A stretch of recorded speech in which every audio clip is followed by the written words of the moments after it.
Good morning. Class 10 का grammar का lesson 2 है समास। तो हम देखते हैं समास क्या है। पहले देखेंगे समास का अर्थ क्या होता है। समास का अर्थ होता है संक्षेपीकरण, अर्थात दो शब्दों को मिलाकर एक कर देना। दो शब्द दिए गए हैं, दोनों को जोड़कर एक छोटे शब्द में एक छोटा शब्द तैयार करना, जिसको हम लोग बोलते हैं समास।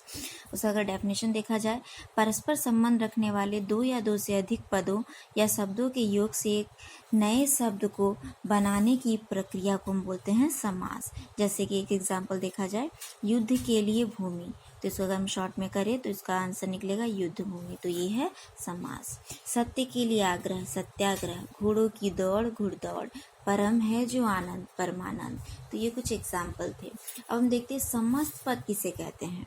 समास अर्थात संक्षेप की प्रक्रिया द्वारा छोटे बनाए गए पद को समस्त पद या सामासिक पद कहा जाता है। जिन दो शब्दों के मेल से समस्त पद बना हो, समस्त पद बना हो, उसके पहले शब्द को पूर्व पद और दूसरे पद को उत्तर पद कहते हैं। तो जिन दो शब्दों के मेल से समस्त पद बना होगा, पहला पद दूसरा पद, दो पद है जैसे घोड़ों की दौड़, दो पद यहाँ पे दूर दिया गया है, तो पहला पद होता है पूर्व पद और दूसरा पद जो होता है वो उत्तर पद होता है। जैसे एग्जाम्पल यहाँ दिया है, देश का वासी, तो इससे क्या बना, देशवासी। समस्त पद में देश जो है पूर्व पद है और वासी जो है वो उत्तर पद है। तो समस्त पद का मतलब समझ में आया आपको। ये जो शॉर्ट फॉर्म जो निकल रहा है उसको हम लोग बोल रहे हैं समस्त पद। उसके बाद आता है समास विग्रह। समास विग्रह क्या है? समस्त पद को पुनः तोड़ने अर्थात उसके खंडों को पृथक पृथक करके पहले जैसे अवस्था में लाने की प्रक्रिया को विग्रह या समास विग्रह कहा जाता है। समास विग्रह किसे कहा जाता है? जो ये हमने पहले जो पढ़ा, युद्ध के लिए भूमि, युद्ध भूमि, इसको अगर उल्टा कर दे तो युद्ध भूमि को अगर फिर से हमको चेंज करना है, अलग अलग मतलब बिखेरना है, तो कैसे करेंगे? युद्ध के लिए भूमि, तो उसको हम बोलते हैं समास विग्रह। मतलब शॉर्ट दिया होगा उसको हमको विस्तार में लिखना होगा। जैसे कुछ एग्जाम्पल यहाँ दिया है, गुरु दक्षिणा का समस्त पद या फिर समास विग्रह कहा जाए तो गुरु के लिए दक्षिणा। प्रतिदिन का अगर समास विग्रह किया जाए, प्रतिदिन जो है समस्त पद है, जो शॉर्ट फॉर्म होता है उसको हम लोग बोलते हैं समस्त पद। उसका विग्रह करने के लिए अगर बोला जाए तो प्रत्येक दिन या फिर दिन दिन।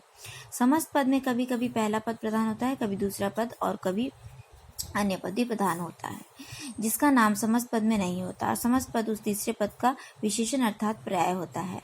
पद की प्रधानता तथा उसके विग्रह के आधार पर ही प्राय इस बात का निर्णय होता है कि उसमें कौन सा समास है। तो जो हम समास, ये इस साइड वाला जो इस साइड वाला जो है शॉर्ट फॉर्म, इसको हम बोलते हैं समस्त पद, और इधर वाला जो हम इसको चेंज किए इसको हम लोग बोलते हैं समास विग्रह। तो ये जो हम लोग समास विग्रह करते हैं, इसमें जो विभक्तियाँ लगी होती है इसके आधार पर ही हम इसको डिवाइड करते हैं कि कौन सा समास है। अब हम देखते हैं समास के भेद। तो समास के यहाँ पे मुख्य 6 भेद हैं, बताए गए हैं हमें। अव्ययी भाव समास, तत्पुरुष समास, कर्मधारय समास, द्विगु समास, द्वंद्व समास और बहुब्रीहि समास। तो सबसे पहले हम देखेंगे अव्ययी भाव समास। अव्ययी भाव समास किसको बोलते हैं? जैसे कि नाम से ही पता चल रहा है, अव्ययी भाव समास मतलब उसमें अवयव की कुछ विशेषता होगी। क्या विशेषता है? जिस समास का पहला पद अव्यय होता है और प्रधान होता है उसे अव्ययी भाव समास कहते हैं। इसका सामासिक पद भी अव्यय बन जाता है।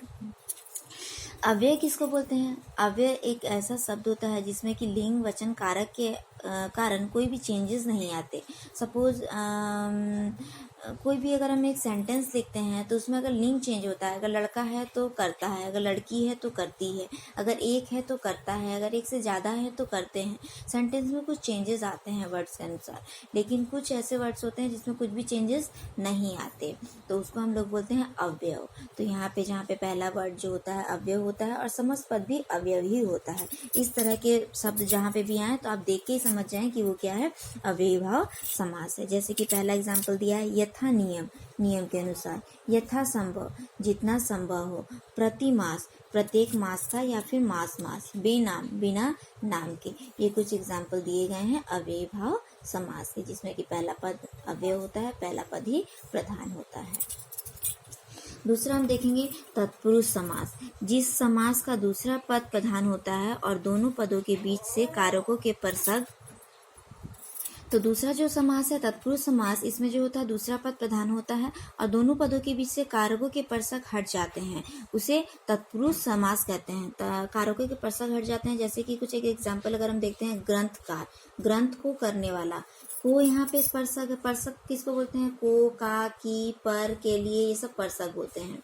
तो ये जहाँ पे कारक लुप्त हो जाते हैं, लुप्त होके एक समस्त पद तैयार होता है, उसको हम लोग बोलते हैं तत्पुरुष समास। तो इन कारकों की विभक्तियों के नाम के अनुसार इनके 6 भेद हैं, जो हम सबको पता है।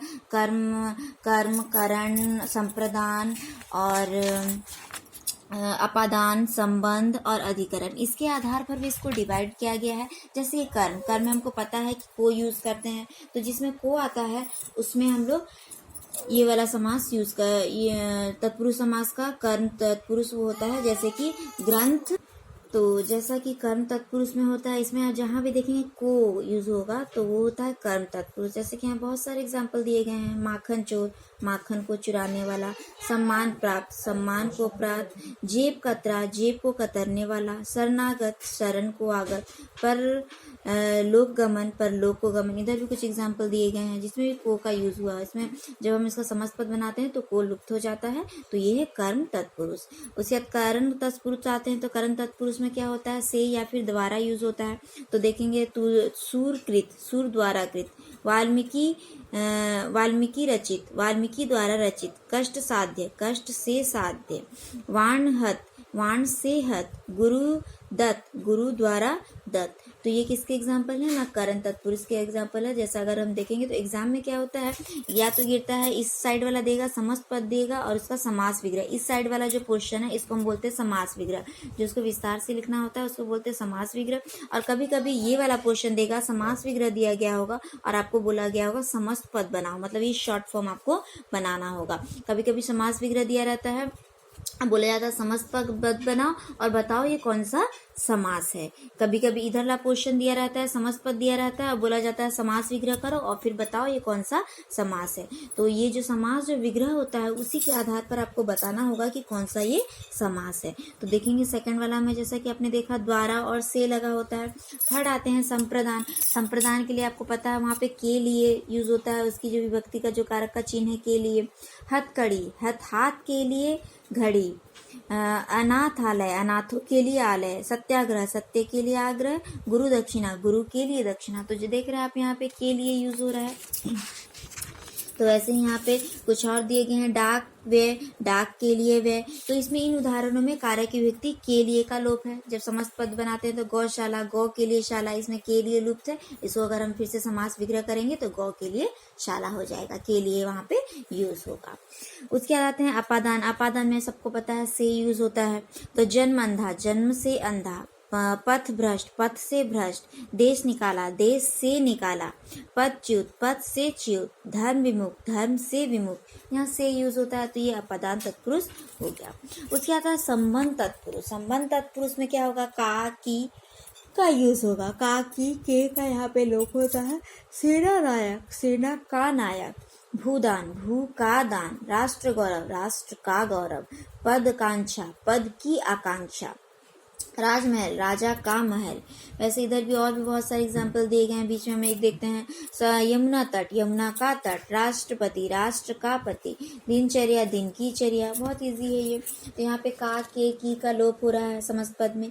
उसके बाद देखते हैं अधिकरण। अधिकरण में पता है उसकी विभक्ति कारक चिन्ह क्या है? में और पर। तो इसमें में और पर आएगा। स्कूटर सवार, स्कूटर पर सवार।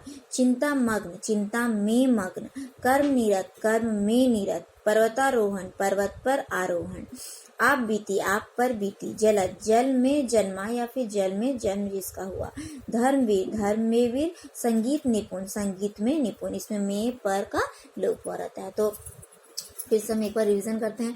पहला हमने पढ़ा अव्ययी भाव समास। उसमें देखना होगा कि अव्यय होता है, पहला पद जो होगा अव्यय होगा, जैसे यथा संभव, यथा नियम, इस तरह के जो होते हैं वो अव्ययी भाव समास में आते हैं। तत्पुरुष समास में क्या होगा? ना पहला पद प्रधान होगा और इसमें तत्पुरुष में देखेंगे दूसरा पद प्रधान होगा और यहाँ पे परसक लगे होंगे। का, के, की, से, के लिए, पर, इस तरह के। और उनको विभक्तियों के चिन्ह के आधार पर अलग अलग डिवाइड किया गया। अपादान तत्पुरुष कौन होगा, संबंध तत्पुरुष कौन होगा, या फिर अधिकरण तत्पुरुष कौन होगा, ये तत्पुरुष आ गए। तो 2 समास खत्म होते हैं और नेक्स्ट वीडियो में हम आगे का समास देखेंगे।